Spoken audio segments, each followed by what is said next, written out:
22 ta' April, San Soteru, Papa u Martri, ħal martirju madwar is-sena 175. Wara l-mewt tal-Papa San Anicetu li ġrat madwar is-sena 166, ġie magħżul bħala it-12 Papa San Soteru u kien minn fondi qrib Gaeta fl-Italja. Dan il-Papa kellu jikkumbatti l-ereżija ta' Montano mill-Friġja li kien jgħallem li xi dnubiet ma setgħu qatt jiġu maħfurin u li hu kien il-mebgħut ta' Alla biex permezz tiegħu jissawwab mill-ġdid l-Ispiritu Santu.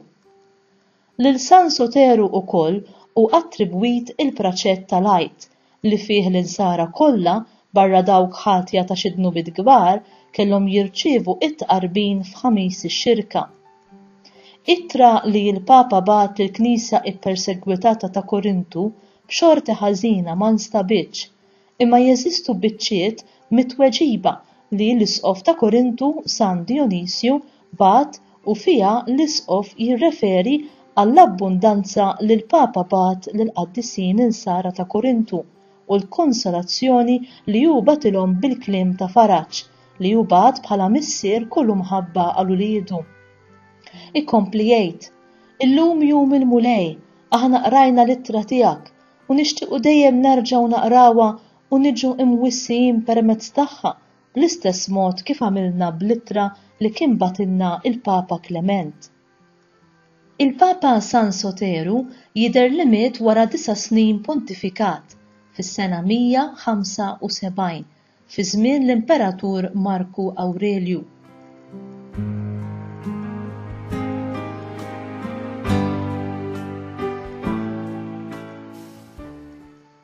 Fil-waqt li nafu ftit dwar ħajtu, ix-xogħlijiet tal-karità u l-prinċipji tal-Papa San Soter għadhom jeżistu u jispirawna biex ngħixu ħajjitna aħjar. Għandna nistaqsu kif jista' jkollna atteġġament ta' aktar imħabba u karità lejn l-oħrajn. Kif nistgħu nkunu mudell aħjar għal ħaddieħor fil-ħajja tagħna kif kien San Soteru? Kemm nistgħu nimmudellaw ħajjitna fuq dik tal-Verġni Omm Alla u tal-Qaddisin kollha b'mudell perfett tal-karità nisranija. Irridu nammettu li rċevejna ħafna u ħafna, kull Papa u Isqof Qaddis, kull reliġjuż u reliġjuża, lajk jew lajka, qaddis jew qaddisa ħallewna kitbiet u eżempji ta' ħajjithom li fuqhom nistgħu nfasslu l-ħajja tagħna u nagħmlu progress fil-vjaġġ ta' ruħna ftit ftit kuljum. Il-Qdussija mhijiex xi tarġa kbira u għolja li rridu nitilgħu f'daqqa, imma tikkonsisti f'rebħiet żgħar imma kostanti ta' kuljum. Ġieli, waqgħat u żbalji wkoll, imma li jibnuna fl-esperjenza biex nitalmu ma nirrepetuhomx. Jekk trid tagħmel progress fil-mixja ta' ruħek, jekk diġà indimt minn dnubietek u qerrejthom, issa importanti li ma tħares lura lejn il-passat tiegħek li forsi ħarmarlek wiċċek bil-mistħija u lajb, imma biss lejn il-futur rebbieħ u glorjuż li qed iħejjilek is-Salvatur. B'dan il-mod, issom il-bogħod milli terġa' taqa' fid-dnubiet ta' qabel u tagħmel kuraġġ bit-tama ta' dak li hemm jistennik. Ġesù jixtieq li inti tħallih ikun il-paċi ta' qalbek sa minn din id-dinja stess. Se tħallih?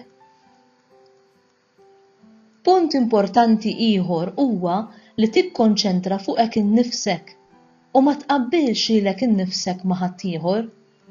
Il-ħażen issibu kull imkien, f'kull qasam soċjali. Il-ħażen qiegħed fejn hemm il-bniedem. Int għandek tiffoka fuqek innifsek u tipprova tgħix b'mod li toġob lil Alla. Xi jagħmel ħaddieħor mhux fil-kontroll tiegħek. Int tista' biss tbiddel lilek innifsek bil-qawwa tal-grazzja t'Alla li tirċievi permezz tas-sagramenti tal-qrar u tqarbin.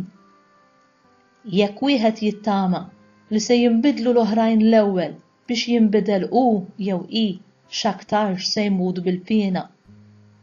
Alla qatt jitlob rendikont minn x'għamilt int u mhux minn x'għamel ħaddieħor. Wasalt fejn wasalt fil-vjaġġ spiritwali tiegħek wara Kristu. Kull ma trid tagħmel hu li timxu l quddiem passi żgħar kuljum, bla ma taqta' qalbek jew tippretendi wisq minnek innifsek. Għejx il-preżent bl-aħjar mod possibbli. Kif tista' tħobb lil Mulej aktar? Ipprova inkludi ma' dak li diġà tagħmel affarijiet li taf li lil-Alla jogħġbuh u jixtieqhom minnek. Eżempju talb, rar, tqarribin, qadi, imħabba fil-prattika u oħrajn. Tesaġerax f'dak li tinkludi għax tista' taqta' qalbek.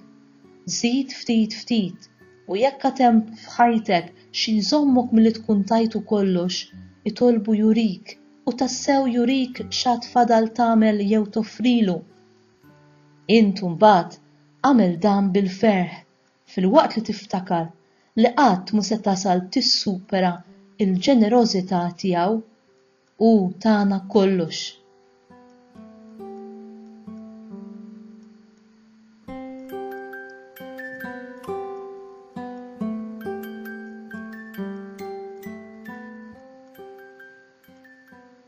Talba.